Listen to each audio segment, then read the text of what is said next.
I'm not sure if I'll do this again. He did, in fact, do it again. I just graduated high school. With that being said, I decided to take another flight challenge. This is 6 flights in 2 days. This is episode 1, flying an E145XR from Roanoke to Dulles. But first, for those who are new to the channel, hi, I'm Sky. I'm a small-town plane spotter with big ambitions. My favorite hobby? Sharing about aircraft's history on planes you normally wouldn't research, as well as finding defunct airlines that I've never heard of. I also really enjoy sharing my video footage. Recently, I graduated high school and I'm committed to Kent State University in their professional pilot program. A dream I once had, now coming to life. But now, let's jump right into the video. Well, good morning everybody, and welcome back to another video. Today I am flying over to Denver, Colorado. Something I've never done before. The first time I actually flew by myself was to Atlanta, then Richmond. You know, that video that didn't go so well. But anyway, I'm hoping this will go a lot better, and I'm hoping my experience will be a lot better. So stay tuned. Right now it is just past 3:30. Alright, good morning everybody. I just pulled into Roanoke Airport. I'm now in the economy lot, which used to be the overflow lot. But since Roanoke is redoing their parking lots, it's now called economy. I was trying to get to the overflow lot, which is free, but unfortunately all the signs were taken down, so I just decided to go back to the economy lot, which is a lot closer to the airport, and get my ticket. Anyways, yeah, I can't wait to take you on my trip, and hopefully, hopefully, knock on wood, knock on everything, nothing is that delayed.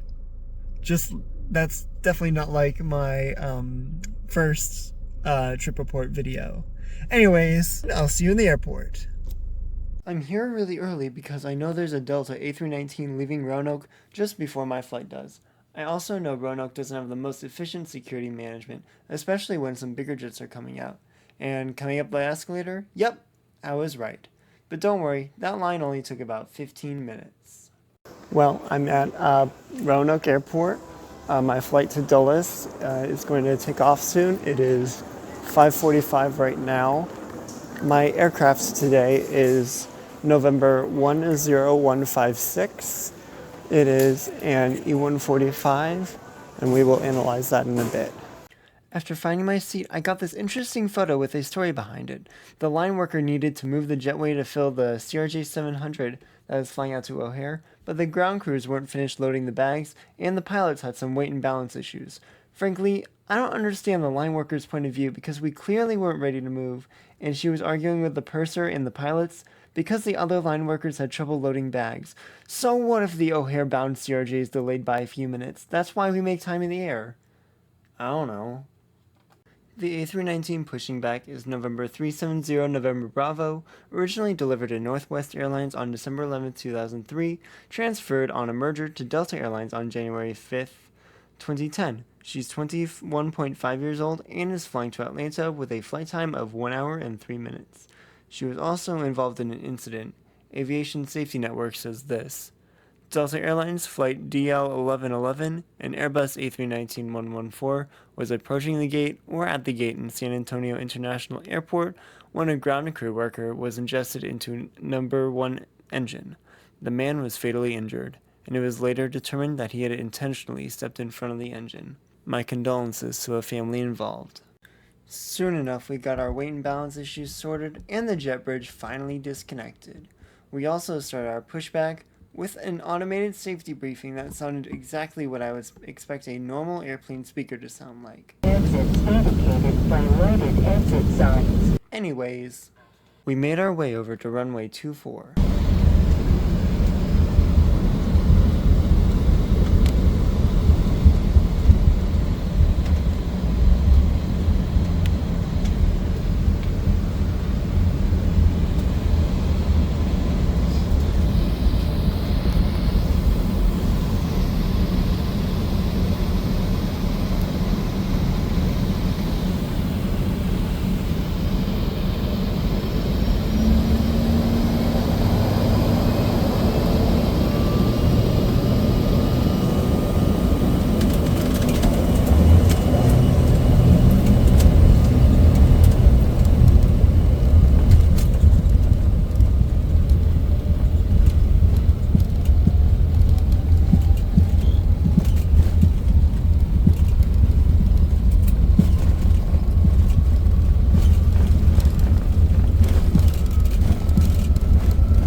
lined up to runway 24 and took off normally. We soon climbed out through the clouds where we could see nothing. I sure hope our next flight will be better. When we got near the Shenandoah River, we could actually see the ground, and by then we were starting to descend down to Dulles Airport and getting set up to land on runway 19 Center. Well, we are in the air from Roanoke. Here's a little bit about the seats.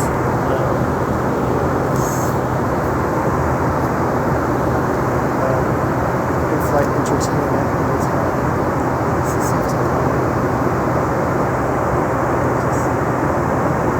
safety card. We also have beverages on board, stuff to buy. There's my little backpack. The seat, there's although one of them is so cool. That's a cool story. My head is pretty closely seated, but it's just a small plane, so I'm not too worried. The view is yeah, I think I'm flying in clouds the entire time. But we'll just see as that continues. No review from this flight since it's so short, but next one should come. Our plane today is November 10156, a beautiful Embraer E145XR, originally delivered to ExpressJet on February 13, 2004. ExpressJet was a regional subsidiary of Continental Airlines when this plane was in a beautiful Continental Express livery, soon making the United rebrand. She was then sold to Trans-State Airlines that operated 7 ATR 42s, 4 ATR 72s, 8 Embraer E120 Brasilias, stored or scrapped 24 E145XRs, and having 87 others still flying. Trans-State Airlines was a regional brand flying for multiple different airlines, and the airline had to close up shop when travel demand plummeted due to COVID. Then she was sold to Commute Air on May 20, 2001. She's 21.3 years old, but she took me to Dulles. No way! With a flight time of 47 minutes.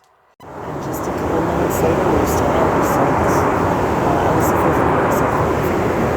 It feels like, yeah, I think so. Still, can't see it. I hope it gets better, but I honestly feel like it's going to go for it. I can't listen to it soon. This is which is good. Should be getting into Dulles pretty soon, which is something I like to hear. We start our base leg where we get a clear view of Dulles Airport, where I'm going to spend the next 2 hours at. But let's get ready for that landing now.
Don't forget to check your seat back pocket to make sure you have all of your belongings, and be careful when opening those overhead bins. If you checked your carry-on bag and received a green tag, you can claim that carry-on bag on the ramp. All other bags are going to arrive in your destination and or baggage claim. And as a reminder, folks, smoking is not permitted until you have reached a designated smoking area. Once we arrive at the gate, we'll hand you off to the airport team. They'll be more than glad to answer any questions that you may have. United and Star Alliance partner flights do depart from various terminals, so make sure you check those monitors in your apps for the most accurate up-to-date gate information.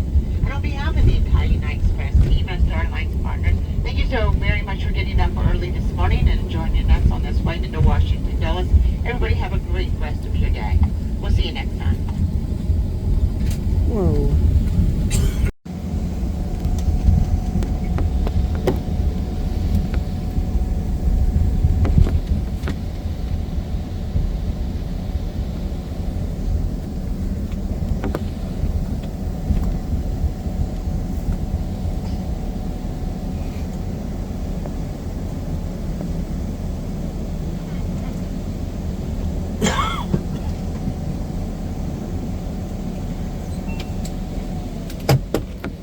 Why do people do this the second the seatbelt sign turns off? We arrived 18 minutes early and the air stairs haven't even pulled up yet. Why are they so impatient?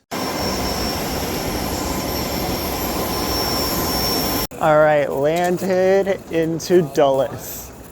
It's very interesting here. There's like these cool airport shuttles I've never seen before. Looks like a door is open right now to the D gates. I'm not sure what that is, but something maybe to check out. I don't know. Before I end off this video, I wanted to give a cost breakdown. The flights booked from Roanoke to Denver via Dulles were booked on one ticket using ITA Matrix. It is a lot more helpful by giving me all stopover options and all time combinations available at reasonable prices. The fare itself from Roanoke to Denver was $208.54. Taxes and fees added $40.64, and my preferred seating selection cost an extra $125, as well as trip insurance, totaling $399.40 for going over to Denver. Well, I hope you enjoyed today's Roanoke to Dulles trip report. I sure did. My only gripe about it was the ground crews at Roanoke making a drama-filled mess of things. The pilots and flight attendants handled everything perfectly. There was not enough time for service and the seatbelt sign stayed on the whole time. Not a bad thing, but just a factor to compare to other experiences. I really enjoyed my first flight out, even though I had to leave at 3:30 in the morning. Anyways, that's all from me, and I'll see you in the skies.